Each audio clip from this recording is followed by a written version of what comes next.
Shalom Bapak Ibu Saudara, ketemu lagi bersama saya Bobby Febian. Bapak Ibu, firman Tuhan dalam kitab Keluaran pasal yang ke-13 ayat 17 berkata begini. Setelah Firaun membiarkan bangsa itu pergi, Allah tidak menuntun mereka melalui jalan ke negeri orang Filistin. Walaupun jalan ini yang paling dekat, sebab firman Allah, jangan-jangan bangsa itu menyesal apabila mereka menghadapi peperangan sehingga mereka kembali ke Mesir. Bapak Ibu, pertama kali saya berpikir atau merenungkan tentang perjalanan bangsa Israel keluar dari Mesir, saya berpikir bahwa mereka pasti happy banget kan. Mereka keluar dari Mesir dengan sorak-sorai, yes, bebas dari perbudakan. Tapi setelah saya membaca ayat ini dan merenungkannya, ternyata seperti mereka biasa-biasa aja, nggak happy-happy amat. Ya kan? Buktinya apa? Buktinya Tuhan tahu masih ada potensi untuk mereka menyesal keluar. Wah, ya kan? Mereka ada dalam perbudakan yang sengsara, menderita,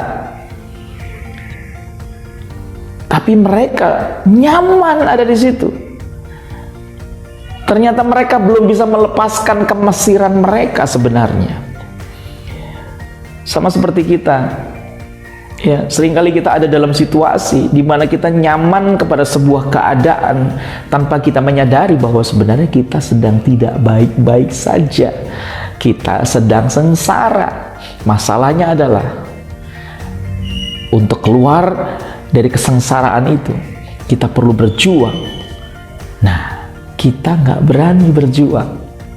Ya kan, bangsa ini nggak berani juga berjuang. Kalau dia keluar dari Mesir langsung ketemu peperangan, pasti mereka balik lagi.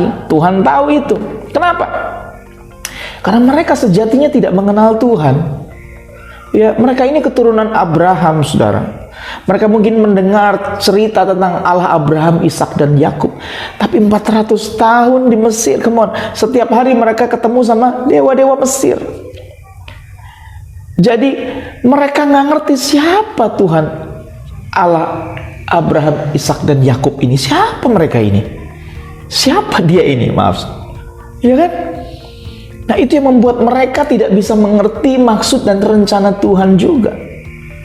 Makanya ketika mereka ketemu Mesir di depan Laut Merah, mereka ketakutan. Dan bukan hanya ketakutan, mereka protes sama Musa, berkata, Musa, dari dulu sudah kami katakan, jangan ganggu kami. Loh, artinya sebenarnya mereka nggak pengen pergi.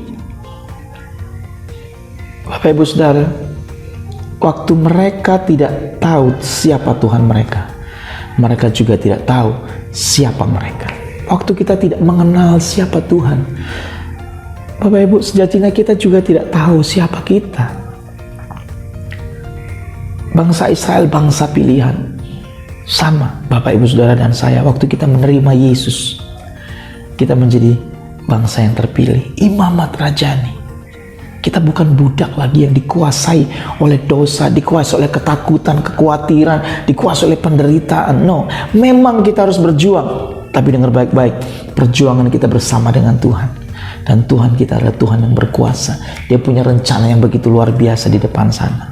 Hari ini, ayo fokus pada pengenalan akan Tuhan, supaya kita mengalami Tuhan. Walaupun lewat badai, walaupun lewat lembah, walaupun lewat peperangan, waktu kita bersama dengan Tuhan, kita akan melihat karya Tuhan yang dahsyat. Kita mengalami kemenangan. Tuhan Yesus memberkati kita semua. Sampai ketemu lagi.